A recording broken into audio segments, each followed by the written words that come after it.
इधर इधर जी स्टार्ट करिए। हमारे बीच में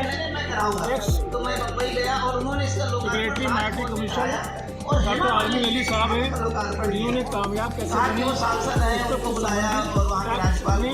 अपनी हमारी पुस्तक समीक्षा दी है। कृपया आप अवगत कराएं कि ये किताब स्टूडेंट के लिए कितनी उपयोगी है।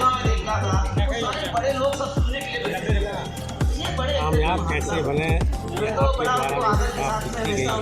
वहाँ अपने आप में एक नई चीज़ है और इसे नया इस किताब को पढ़ने से जो नया युग के जो नए युग के जो युवा वर्ग हैं वह अपनी ऊंचाइयों पर जगहों पर और आसानी से इस किताब को पढ़ करके कामयाबी के बुलंदियों पर पहुँच सकते हैं। यह किताब जो है अपने आप में एक बहुत बड़ी मतलब उपलब्धि है और मैं इसके लिए आपको बधाई देता हूँ और आपकी खुशी को बधाई देता हूँ।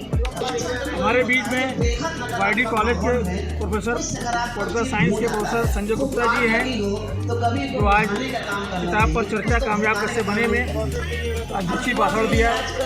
कृपया आप बताइए कि ये किताब समाज के लिए कितनी उपयोगी है।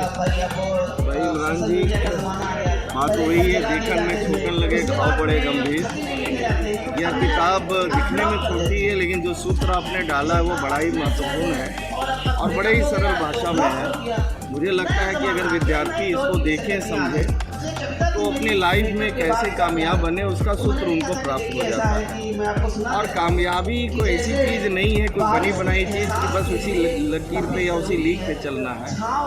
वो तरीके अपनाने हैं जिसके ज़रिए और हर एक व्यक्ति की अपनी एक मंजिल है, उस मंजिल तक वो पहुंच सकता है। मुझे लगता है कि आपके सूत्रवाद जो हैं किताब में वो बड़े ही महत्वपूर्ण हैं और आपने APJ अब्दुल कलाम साहब का क्योंकि कवर पेज में डाला है तो वो अपने आप में सबसे ज़्यादा प्रेरणादायक हैं और मुझे लगता है कि किताब आपके लिए मतलब सभी के लिए उपयोगी है, पूरे विद्यार्थी जगत के लिए विशेष तौर से उपयोगी है। धन्यवाद।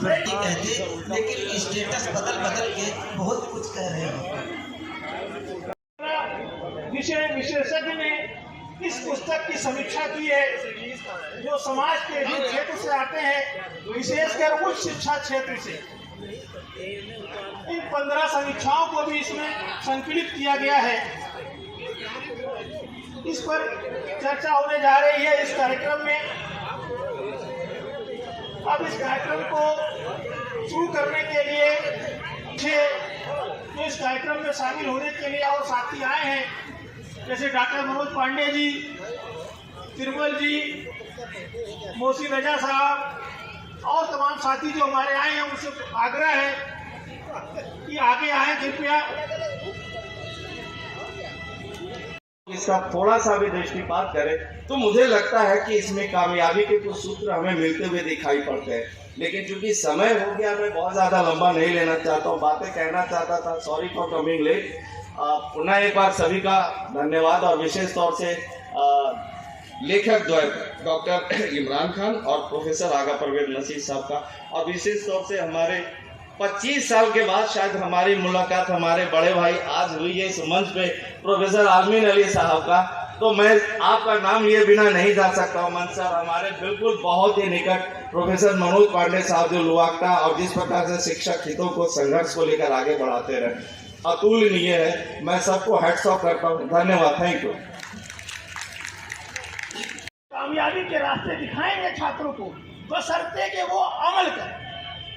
तो व्यवहार में हम नहीं लाएंगे तब तो कामयाब कुछ मतलब नहीं है। तो इस तरह से अब हम कार्यक्रम को शुरू करते हैं। हम अपने अभी इसका जो उद्घाटन था बहुत ज़बरदस्त CIPG कॉलेज में, हमने जब डॉक्टर मनोज पांडे जी को बुलाया तो हमने कहा हमारे भाई हैं डॉक्टर मनोज पांडे, तो कॉलेज में हमसे कहा गया कि आपने भाई कैसे कह दिया। तो डॉक्टर मनोज पांडे ने आज साबित कर दिया कि वो भाई मेरे हैं। ये आयुक्ता की मीटिंग में 4 दिन से थे बाहर कुरुक्षेत्र में, इनका टिकट आज रात तक था। आज ये वो रिजर्वेशन के टिकट को छोड़ करके जनरल बोगी में बैठ के मेरे लिए आए हैं। एक बार तालियां बजा दीजिए। तो साबित हो गए भाई मेरे हैं। ये इंसानी भाई बहुत इंपॉर्टेंट करता है। ब्रदरहुड, मानवीय भावना, मानवीय बंधुत्व, वसुधैव कुटुंबकम, G20 का जो आकलन चल रहा है, वसुधैव कुटुंबकम का नारा पूरी दुनिया में चल रहा है। तो अब मैं मनोज पांडे जी से गुजारिश करूंगा कि मंच पर आके मेरा अपना फार्मूला है, मैं इसको सभी जो नौजवान साथी हैं या किसी जो भी समाज में जो भी व्यक्ति हैं, अगर वो 3 चीज़ों पर वो लेके चलते हैं तो मुझे ऐसा लगता है कि वो ज़िंदगी में ज़रूर कामयाब होंगे। दूसरी चीज़ ये है कि मोटिवेशन भी बहुत ज़रूरी होता है। किसी चीज़ की मोटिवेशन किसी चीज़ को बताया जाए कि आपको, क्योंकि बताने वाला भी आपको चाहिए, अच्छा रास्ता दिखाने वाला भी गुरु चाहिए। मैं बताया कि आप उनको पुलिस ढूंढ रही है, आपको तो पुलिस उठा कर ले जाती है।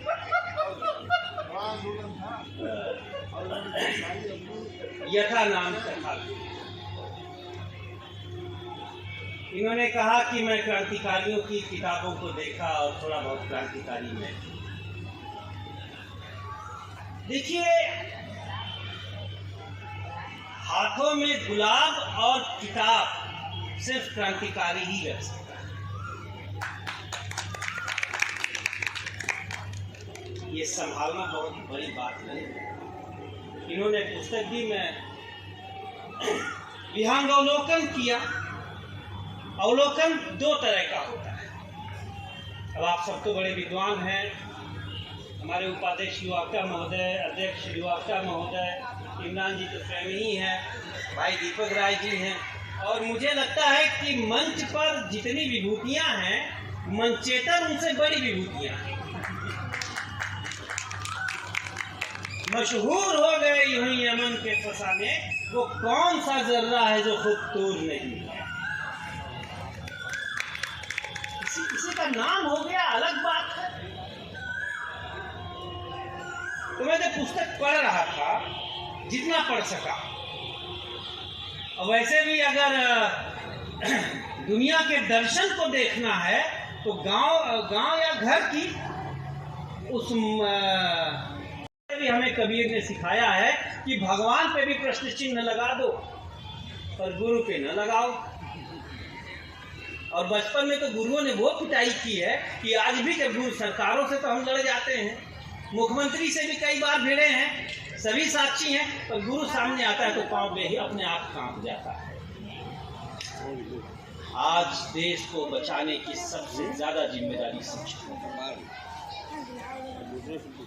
आज के अरस्तु सिकंदर क्यों नहीं पैदा करते?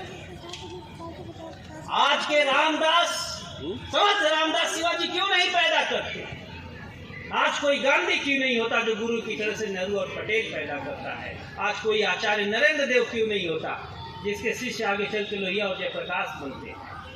ये भी एक सवाल है। यह पुस्तक अपने आप में सवाल खड़ा करती है और जवाब भी देती है कि हीन भावना कैसे दूंगे। यहाँ हमारी बहनें भी बैठी हैं, बड़ी मज़ेदार किस्सा है। ये एहसास कमतरी ही उन्हें कमजोर बनाता है, वरना लोगों ने कहा है कि जब कोई महिला तलवार उठाती है तो झांसी की रानी होती है। शक्ति का प्रतीक कोई देवता नहीं हुआ, राम नहीं हुए, कृष्ण नहीं हुए, शिव नहीं हुए, ब्रह्मा नहीं हुए, शक्ति का प्रतीक दुर्गा को ही कहा गया। यही एहसास कमतरी है जो दूर करने, और एहसास कमतरी ही एकमात्र ऐसा क्षेत्र है जो हिंदुस्तान को प्रति व्यक्ति आय में 146 देशों से पीछे रखी है। वरना अगर हम ठीक से ताकत करें तो हमारे पतियों के मामले में जापान और इंग्लैंड से ही आगे। तो एक सवाल खड़ा यही करूंगा कि हमारे देश का सौंदर्य ये है कि एक मुसलमान जो हमारे पड़ोस के ही है, जिन्होंने वो चुपके रात दिन आंसू बहाना याद है, याद नहीं, गुलाम अली साहब ने गाया चचा मौलाना हसरत मोहानी।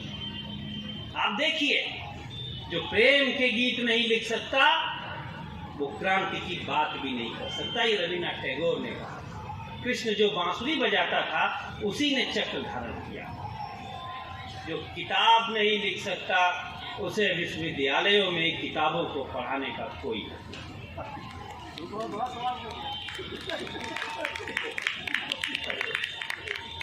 मनोज पांडे जी लोआवटा की मीटिंग करें, उसमें प्रस्ताव पास करें। तो ज्यादा न बोलूंगा, बस यही बात कह के अपनी वाणी को विराम दूंगा कि हिंदुस्तान क्या है। हिंदुस्तान एफिल टावर के नाते नहीं जाना जाता। हिंदुस्तान के पास कोई दीवार नहीं है जो चीन जैसी है। हिंदुस्तान की एक खूबी है कि एक मुसलमान हसरत मोहानी का नारा इंकलाब जिंदाबाद लेकर, एक सिख भगत सिंह, एक हिंदू पंडित कह लीजिए चंद्रशेखर आजाद के नेतृत्व में, एक मुसलमान अशफाकुल्लाह खान के सशक्त में आज़ादी की लड़ाई में लड़ जाता है और यह भी नहीं सोचता कि देश आज़ाद होगा तो हम किस पद पे होंगे। ये हमारा हिंदुस्तान है। आज हिंदुस्तान खतरे में है। न राम न ईसा न कोई मसीहा पूजता है जो इन्हें, वह आदमी खतरे में है। यह नहीं कि नाव की ही जिंदगी खतरे में है, सच ये है पूरी सदी खतरे में है। इस सदी को बचाइए, पढ़िए और पढ़ाइए।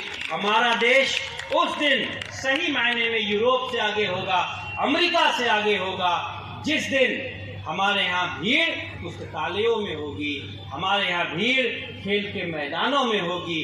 दुर्भाग्य है कि हमारे यहाँ जो भीड़ है वो या तो देवालयों में है या मदिरालयों में है। बाकी नई पीढ़ी सिनेमा हॉल में नजर आते हैं पठान देखते हुए। धन्यवाद। बहुत शुक्रिया। बड़ा अच्छा रहता है दीपक जी की बातों को सुनने में, बड़ा रोमांचकारी तरीके से अपनी बात को रखते हैं और ये सही है। मेरी भी कोशिश रहती है कि किसी भी प्रोग्राम में अगर पहले वक्त मिल जाए तो ज़्यादा टाइम मिल जाता है। ये मेरा अपना अनुभव है और उसका फ़ायदा बहुत मिलता है। एक बहुत बड़े प्रोग्राम में मैं गया था तो मैंने कहा भैया मुझे पहले बुलवा लो, करीब 10-20 हज़ार लोग होंगे, क्योंकि बाद में मौका मुझे नहीं मिलेगा। और वही हुआ। तो मुझे 6 बजे का टाइम दिया गया, लेकिन 6:15 तक हम ले सकते हैं, तैयारी हो रही है। तो इसलिए बहुत जल्दी से 5-10 मिनट में अपनी बात हम लोग रखेंगे। 3-4 है, अरे 4 बिना आपके तो ये प्रोग्राम अधूरा था। तो हमारे बीच में प्रोफेसर संजय गुप्ता जी, लखीमपुर वाईडी कॉलेज के प्रोफेसर पोलिटिकल साइंस के, उनसे गुजारिश है कृपया मंच पर आए। अब मैं डॉक्टर मनोज पांडे से गुजारिश करूंगा कि कृपया 5 मिनट में अपने बहुमूल्य वचनों से बात को रखें, क्योंकि 6:15 तक हमको बाइंड अप करना है। दीपक मिश्रा जी तो हमारे सर आंखों पर हैं, क्रांतिकारी के प्रतीक हैं। जिस प्रोग्राम में पहुंच जाते हैं उस प्रोग्राम की शोभा बढ़ जाती है। उनका बहुत बहुत धन्यवाद दीपक मिश्रा जी का।